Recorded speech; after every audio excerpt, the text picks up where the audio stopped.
Hey everybody, Drew here, and I am just honored beyond words to bring you guys this absolutely gorgeous 1994 Nissan Laurel. My wife and I just picked this up at the Port of Baltimore on short notice, and we drove it all the way back about 450 miles, and it drives like a dream. I just want to walk you guys through the car. Pretty hard to imagine that this didn't come to America as an Infiniti, but I guess when this body style came out in about 1992, America wasn't ready for small luxury cars yet. This is about the size of a 1994 Toyota Camry, but a little less bulbous. So it looks like a luxury car that kind of got hit by a shrink ray, if that makes sense. So if the car had puffier proportions, it wouldn't look small, if that makes sense. But yeah, about the size of a 94 Camry. It is a 2-liter RB20E inline 6-cylinder with Nissan's, just standard 4-speed automatic that you would have found in just about anything that was rear-wheel drive that year, including like pickup trucks and Infiniti models and such. This is the Medalist model. It's kind of a base model. It doesn't have power seats. It doesn't have power folding mirrors. It doesn't have cruise control. But it is a full-on luxury car. There are virtually no imperfections with it. We can go over that now. There is a ding. I'm going to show you everything I know about. So if I miss anything, that just tells you that it's that perfect of a car. There's a ding right there. PDR will get that out. There's a ding. I think that happened during transportation because I don't remember seeing it in the Japanese photos, and it wasn't disclosed at the auction. PDR should be able to get that out. I don't know if they can get it perfect though, because it's near an edge, but not bad for 27 years old. There is a tiny bit of evidence that they backed into something here. That's actually glue that I missed. There was a sticker there. Nevertheless, tiny bit of evidence. You could see a little bit right there. There it is. A little bit of paint crack there. They must have very lightly backed into something. It is crystal clear that this car has always been stored in a garage. Another little mark here and what looks like wax. It's hard for me to see. The sun bothers my eyes when I stare into a shiny car and try to wax it. But yeah, a little imperfection right there for reference. That's my pinky. Standing back, it's kind of hard to notice, but it's there. Door ding, this definitely happened at the port because I know for a fact it wasn't in the Japanese auction sheet, and it had fresh paint from the other car on it, which I got off. It didn't really leave a ding per se, but it's worth disclosing, as this car probably could go into a museum if somebody wanted it to. I want you to know every tiny little thing that's imperfect about it. The front bumper has nothing, and the lack of stone chips tells me that this car probably spent most of its time around a city. With 24,000 miles on it, I wouldn't be worried that it's been exposed to a decent amount of city driving. There's the only stone chip I found. You could tell that the paint is absolutely incredible. I did wax it with Meguiar's high-tech wax. Got a good enough finish for me. If you want this to literally look brand new, you can probably ceramic coat it. But I am fairly certain that we had a 20,000 mile 2017 model, and the paint was equal or perhaps less than this 1994, which is incredible. Now inside the car, absolutely flawless. The seats, anything the seats show you other than perfect is just because it's almost like a microfiber, and lighting makes those funny. We sell a lot of 2007 to 2011 Camrys, and you'll take a picture of a perfectly clean seat and it looks filthy. It's just because of the microfiber. These are perfect. There's a little bit of a fuzzy there. I did not detail the inside of this car. More stuff. I've dusted this car off 5 times today because it's that time of year. I did not detail this car. It came to me perfect. The inside of it, without sounding cliche, I'm extremely smell sensitive, to a fault. I'd say to my own torture.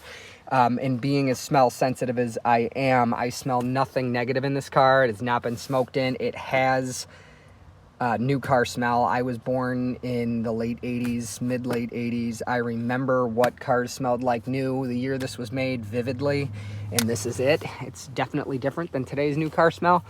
I don't know if I'd call that an imperfection. No, it's a fuzzy. There you go.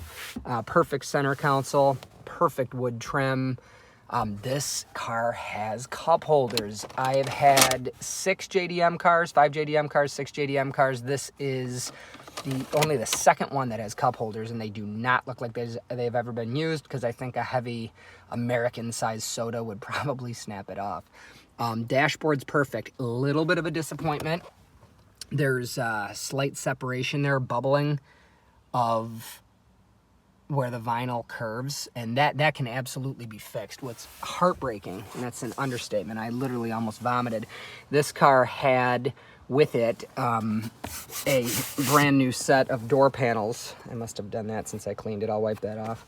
It had a brand new set of door panels, all 4 of them, in the back seat, and they were hopefully taken home and put on eBay, but supposedly thrown out when this car was put on a ship. It also had a second set of wheels, which were also steel, only that set of hubcaps. I am going to look for an infinity set of wheels that would look good on this car and not take away from its originality, and of course include these.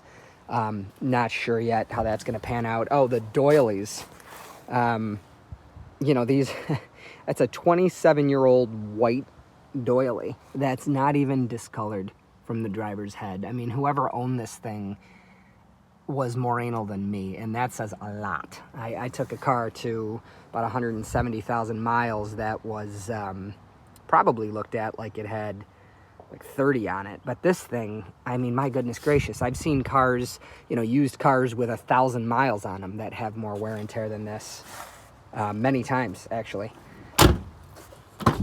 The back, here's where we get away from your standard Japanese luxury. So the armrest, I was hoping to fold this down and find power seats or rear air controls. None of that. It's a bit of a more basic car than the JDMs that we're used to. That's okay though. It's a very solid, beautiful car. It just doesn't pretend to be a Bentley or anything like that. Perfect inside, perfect door skin. Show you guys under the hood. Again, this is the RB20E. It's the same engine that's in a Skyline, but a much smaller displacement. Obviously not turbocharged, and I believe it's single overhead cam. I'm almost positive it's a single overhead cam. But underneath here is perfect. All the fluids were gorgeous. I think they changed the oil before they sent it to us, because it had like no color at all. I had to like triple check to make sure there was oil in it. It had no color at all. And it hasn't really darkened up, but it's a little bit more noticeable on the dipstick now. So I think it had a fresh oil change. I'm probably not going to change it because I don't plan to drive this car. I want to keep it perfect. And I will let you, the buyer, decide you know, what kind of oil you want to put in. You can put in, you know, Royal Purple or Mobil 1 full synthetic, but you risk, you know, the seals back then were different. You risk a leak. You know, if it were my car, I would probably figure out exactly what Nissan put in it back then and get the closest thing possible, which would likely be either a conventional or a synthetic blend. The coolant is, it's blue, so we know it's Nissan. I don't know if it's been replaced with Nissan's current or if Nissan's was blue back then. I'm more of a Toyota guy. If it was a Toyota, it would have been pink. Just absolutely perfect under here. And of course, if there's anything you guys want to see that's not covered in this video, let me know, and I'd be glad to do it. We'll show you the trunk now. That's a pull release here. And very strange, the trunk and hood dampers. These are common now in America. Back then, very rare. Usually it was the type that would like swoop under, at least in Japanese cars. I've always been a fan of Japanese cars. I don't know what the American or Germans were doing this year. I'm sure they had these, but most Japanese cars, ironically, this Toyota Crown JDM doesn't have these. But anyways, most Japanese cars, these are broken. And as you see, the hood and the trunk holding itself open. So just as perfect inside the trunk as the rest of the car. I'll show you guys underneath. Obviously no water or anything like that. This car has definitely not been in an accident. I have an eye for paint work, and I could say confidently beyond the shadow of a doubt this car has not been in an accident. This car hasn't had paint work. I don't know if this person drove it in the rain. Absolutely crazy. Let's show you guys underneath. It was disclosed to me that it had surface rust under here, and I asked, oh, you know, in America, you know, when I'm looking at most of my sources on cars here, surface rust means like, you know, that. But usually the bolts too. We don't touch anything that has heavy rust or scaling rust or penetrating rust. But surface rust, I mean, it's impossible not to have that. I was just really shocked to look under here and see just how clean it is. I mean, the bolts, I mean, if you touch those bolts with like a Brillo pad, they're brand new. Absolutely insane. To my knowledge, no leaks at all. It's been in the same spot in the driveway for quite a while. I checked at the port. I checked a couple times home. No leaks. There's underneath the engine, underneath the transmission. There's the drain plug. The brakes, it has a slight pulsation at higher speeds. Fortunately, the front rotors can be swapped in from an Infiniti G20 from the same year. Pads seem to be specific to the Laurel, but this does share everything with a Skyline, the same way that a Lexus ES300 was a Toyota Camry from 1992 until 2000. Work with me here, I think 12 or 13.